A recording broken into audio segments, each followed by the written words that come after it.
Hey guys, so I am back with another shopping video.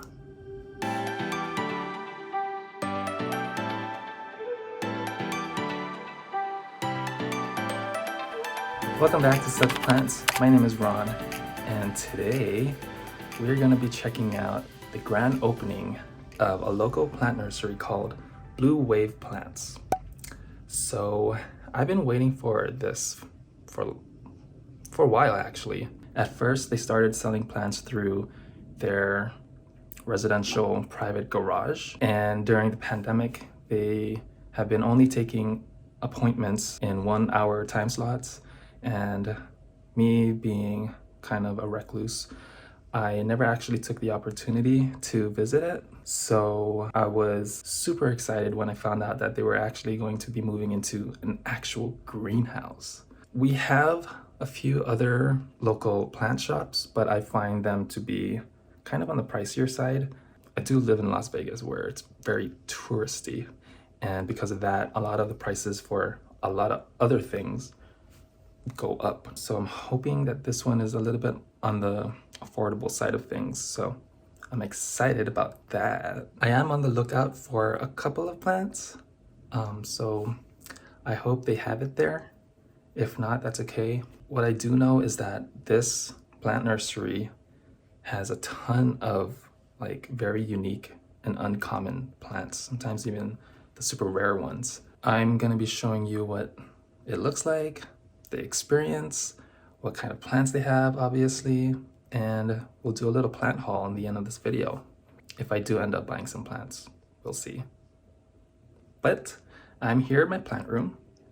I'll give you a quick update. So here's what everything is looking like right now. There's a ton of these yellow sticky traps because I have an infestation of fungus gnats, which is dying down a little bit.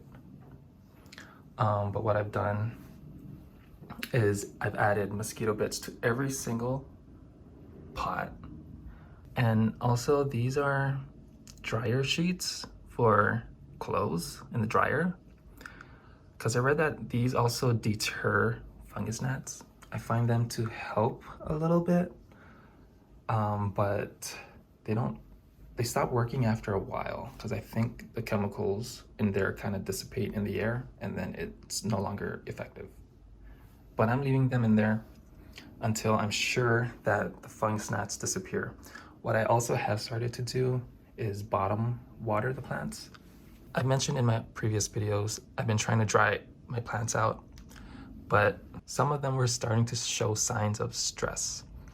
So I did end up bottom watering those plants, and that seems to be helping. I'm gonna probably start bottom watering from now on, and then hopefully I can remove these stupid yellow traps sooner than later. We have big monstera here pushing out this leaf, and it looks like it's gone from 2 fenestrations down to 1. But this, I just moved it to this location, so hopefully, because look, right now it's morning, it's about 9 a.m. and it is getting some direct sunlight. So hopefully it does more leaves like this. Here is the rubber plant that I got. It did drop some leaves, and this one looks like it's about to go. I don't know what that is. I think it's some kind of fungus. I did spray some neem oil on this, so I don't know. We'll see how that goes. It did unfurl this newest leaf right here. It's looking really nice. And a new leaf is about to pop out right there. So that's exciting. I think this is probably due to low humidity. So it's a good thing that it's here now, right next to the humidifier. And then we have the plants here that I unboxed. Why isn't my camera focusing? And a quick update on the Syngonium elbow cuttings that I'm giving away. We can see that the roots are looking pretty happy. There's a tiny hairs trying to grab onto the sphagnum moss. And at the bottom here, the roots are like going crazy. Look at that. So it's really happy in the sphagnum moss. So it's gonna be very, very well acclimated when it comes time to shipping. And I'm gonna be doing that first thing Monday morning. So yeah, just a little update on some of these plants. Let me know if you wanna see more of any particular plant. I can do a video on whatever. But for now, I need to go downstairs and make some lau lau. If you know anything about Hawaii and Hawaiian food, it's so good. Google it. But yeah, let's get to plant shopping.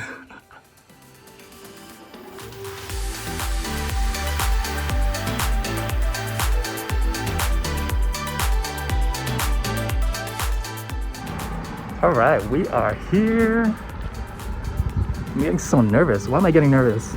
My ass is sweating.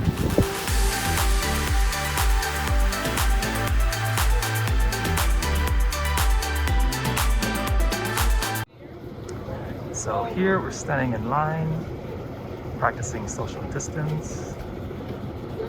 But here they have some strings. String of bananas, string of pearls, looks so lush. And hearts, you can see the price on here, it says $40. So yeah, we'll be inside in no time.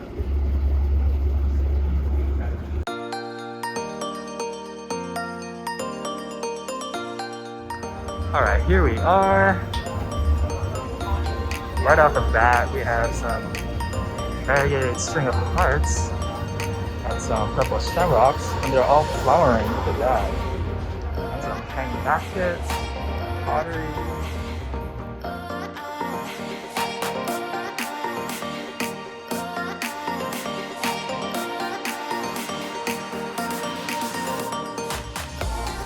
Okay, this is actually what I came here for.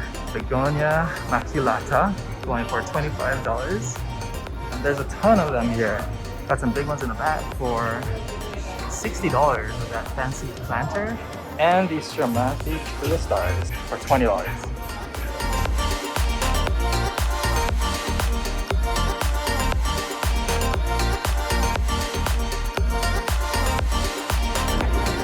Okay, here's the bigger begonias.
Oh, that's it for the plant tour. That was quite an amazing experience. They had so much variety in there. The energy was just so positive. I got 2 of my wish list plants, the Begonia Maculata and the Stromanthe Triostar. Probably repot them today. But yeah, that was so fun.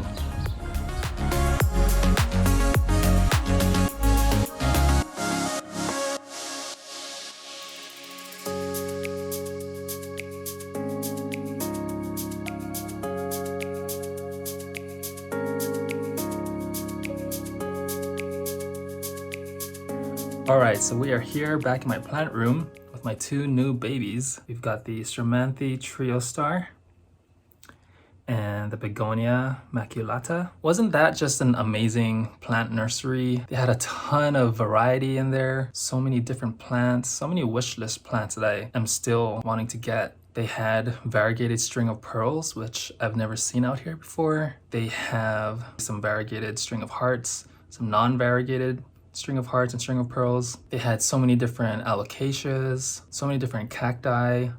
Ugh, so amazing. I'm definitely gonna go back really soon. I'm going to repot these two into my own soil mix. I'll probably repot them back into the same pot. That way I don't have to quarantine them. And also that way I know what their root systems look like and what I need to do to keep them happy. So let's get to potting. So here's just a closer look at these plants. This begonia, so until pretty recently, I wasn't really into begonias. I've always categorized them as plants that you would see at the corner of abandoned and spooky. To me, for some reason, they looked like the type of plant that came straight out of a Tim Burton movie. And I know there are different types, different varieties, different shapes and colors. But the more and more I became exposed to them, the more I learned about the different varieties.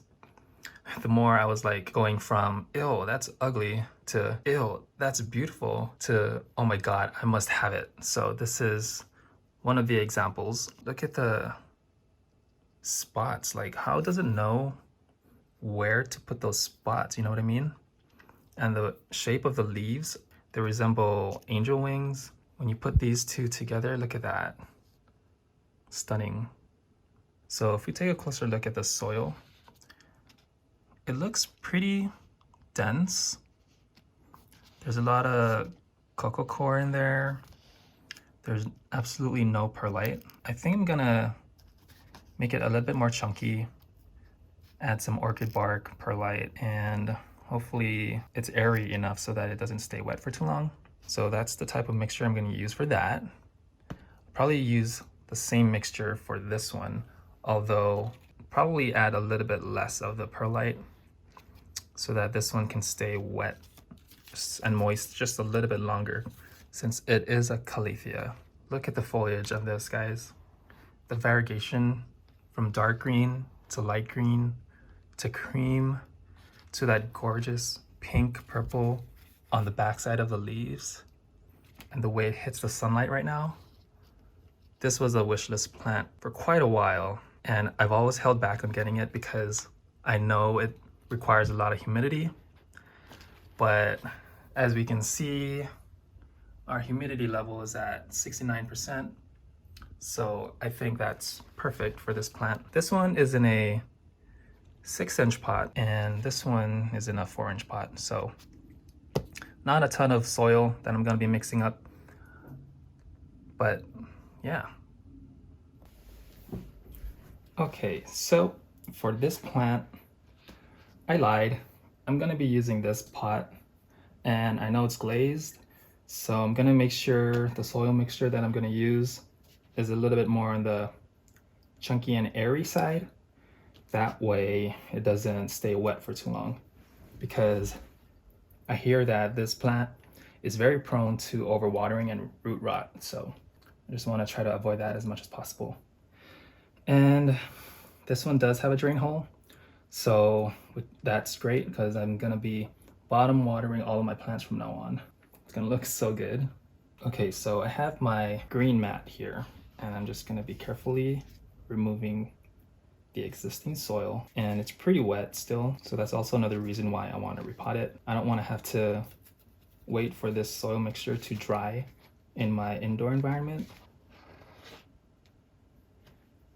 Okay, so there's the root system. think it looks nice and happy. I'm gonna have to tease the roots a little bit to try to get rid of this old soil. So that is what I'm going to be doing.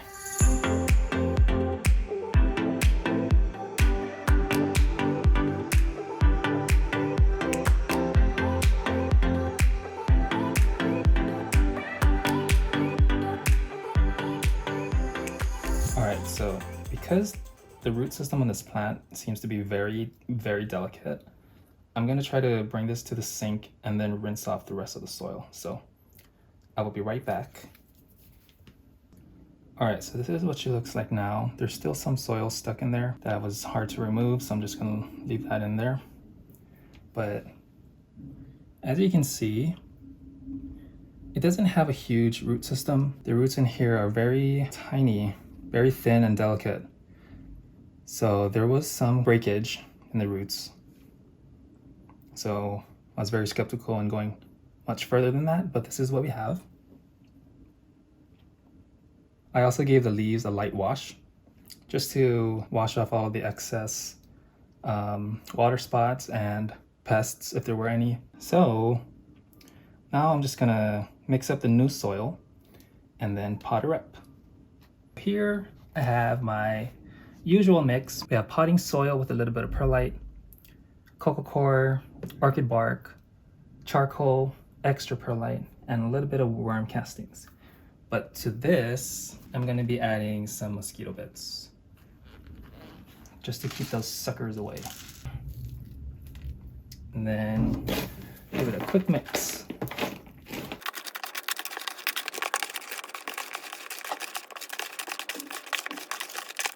Okay, so I think that's pretty good. I'm gonna try to stick a piece of orchid bark just to block any soil from leaking, and then put a layer. And then let's check the soil level real quick. Just about there, and backfill. There we go. I think that looks good. Well, on to the next plant. All right, so let's see what the roots look like on this Stromanthe Triostar. For this one, I am gonna leave it in its nursery pot. Wow. Wow. Look at that. Gorgeous roots. I think it needs a repot too. And this feels very mulchy, so I think it holds a good amount of moisture. What I think I'm gonna do is I might separate it. That way the roots will have room to grow in two separate pots. Yeah. Let me go find another smaller pot. So if we look here at the beautiful root system, I think I could just grab this guy right here. That could fit. Or maybe this smaller one right here. That has a good amount of leaves too. Let's just try to remove the soil and see if we can actually separate them easily.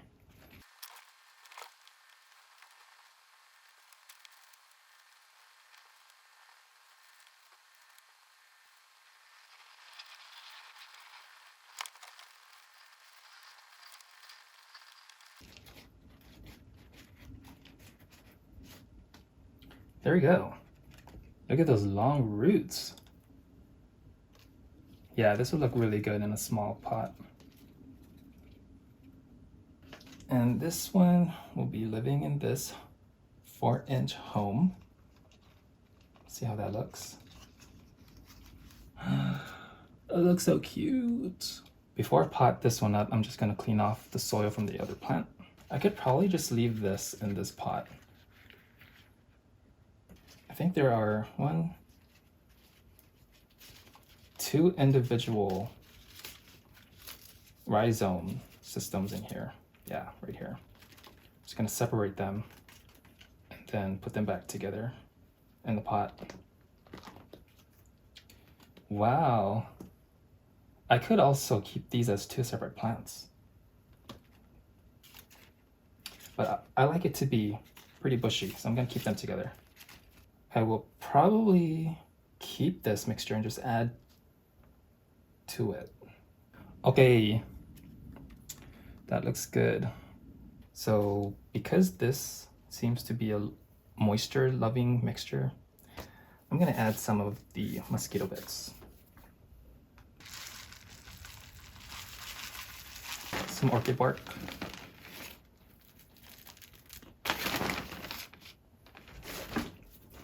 And charcoal.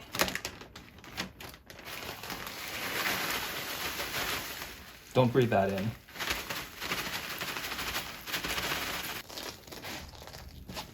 And some perlite. So I'm not going to be adding worm castings because I think there is already some slow release fertilizer in here. So we'll just see how that goes. Okay. All right, I think that looks good. You know what? I lied. I'm gonna add my cocoa core because it's much finer than the cocoa core that's in here. So hopefully this helps to break apart all of the clumps. Now I made too much. Okay, I think this is really good. Let's pot the smaller one first. So here it is. Give her a tap. That looks so good. I love this leaf, look at that. Gorgeous. Next. Here they are. Got a really huge leaf right there. The perfectionist in me is screaming right now.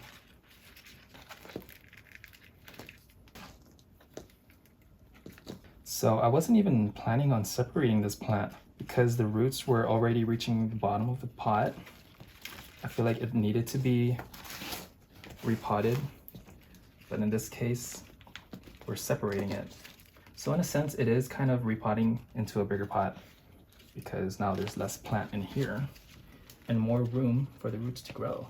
So once the smaller one is well acclimated, I will probably take it with me to work so that I can show her off, make everyone jealous of my plant.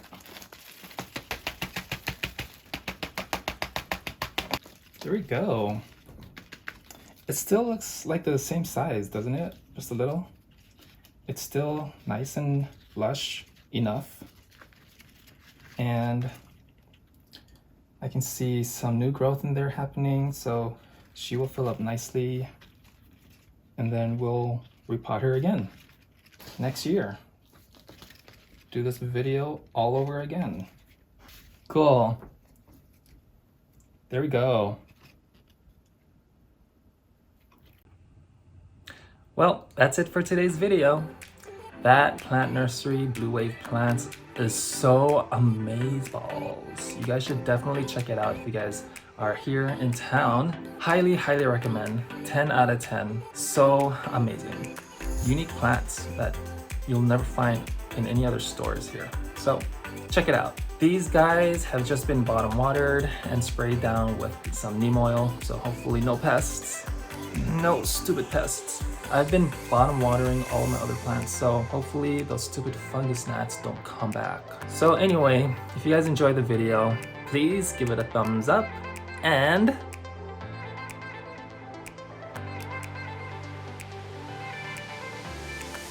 I am planning on propagating this plant so that I can have one here and at work so I can marvel at them every single day. I will probably do another video. So until then, I shall see you in the next one. Bye. What are you doing? Why are you under there? You still need a bath.